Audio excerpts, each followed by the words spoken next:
নমস্কার। বাঙালিয়ানায় আমাদের আজকের রেসিপি হচ্ছে একটা চটজলদি মুখরোচক রেসিপি, যেটা হচ্ছে আলু মরিচ, আলু দিয়ে গোলমরিচ। তো সেই রেসিপিটা আপনাদের সঙ্গে শেয়ার করব। আর সকালবেলা টিফিনে এরকম আলু গোলমরিচ আর নরম নরম যদি মেথির পরোটা হয় বা যে কোনো পরোটা হয়, তাহলে সকালটা পুরো জমে যায়। তো সেই রেসিপিটা আপনাদের সঙ্গে শেয়ার করব, সঙ্গে থাকবেন অবশ্যই। আর রেসিপিটা শেষ পর্যন্ত সঙ্গে থাকবেন অবশ্যই। রেসিপিটা কেমন লাগলো অবশ্যই কমেন্টস করে জানাবেন। চলুন রেসিপিটা শুরু করা যাক। প্রথমে আমি আলুটা একটু সিদ্ধ করে নেব, একটু নুন দিয়ে আলুটা সিদ্ধ করে নেব। দিয়ে দেবো পরিমাণ মতো জল আর একটু নুনটা এমনই দেবো যাতে পরে আর নুন দিতে না লাগে। এবার এটাকে আমি সিদ্ধ বসিয়ে দেবো, একটা সিটি দিয়ে, একটা কি দুটো সিটি দিয়ে নামিয়ে নেব। আলু সিদ্ধ হয়ে গেছে, সেটাকে নামিয়ে নিয়েছি। এবার কড়াই দিয়ে দিচ্ছি বেশ কিছুটা সাদা তেল। আমি এখানে রাইস ব্র্যান্ড অয়েল ইউজ করছি, ইমামি রাইস ব্র্যান্ড অয়েল।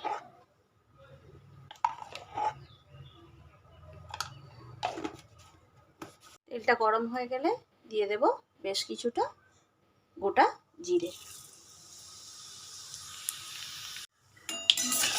জিরেটা ভাজা হয়ে গেছে, এর মধ্যে দিয়ে দেবো এবার সিদ্ধ করে রাখা আলুটা।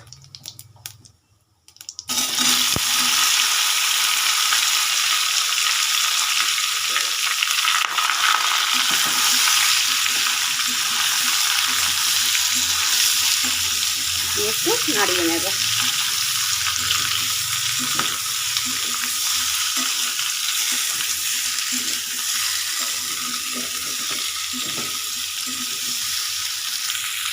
দিয়ে দেব একটু টমেটো কেচাপ, 2-3 চামচের মতো টমেটো কেচাপ, টমেটো সস নয়, টমেটো কেচাপ। টমেটো সস হলে সেটা ঝাল হয়ে যাবে।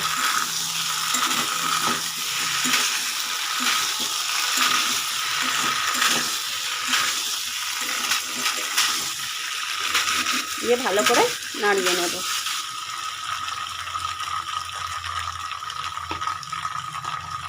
আর দিয়ে দেব গোলমরিচের গুঁড়ো। আমি গোলমরিচটা বেশি গুঁড়ো করিনি, একটু গোটা গোটা রেখেছি।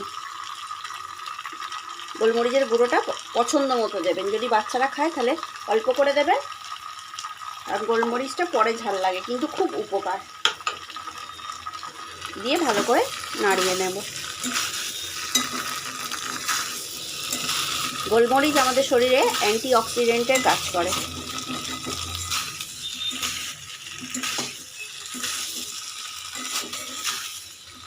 আর যদি মনে হয় সামান্য একটু নুন দিয়ে দেবেন। আমি এখানে খুব সামান্য একটু 1 চিমটি নুন ছড়িয়ে দিচ্ছি। আর আলুটা আগেই নুন দিয়ে সিদ্ধ করেছি। ব্যাস, নেড়ে নিলেই রেডি আমাদের গোলমরিচ আলু। এটা আমি এখানে এবার বন্ধ করে দেব। রেসিপিটা কেমন লাগলো অবশ্যই কমেন্টস করে জানাবেন। চটজলদি টিফিনের একটা রেসিপি।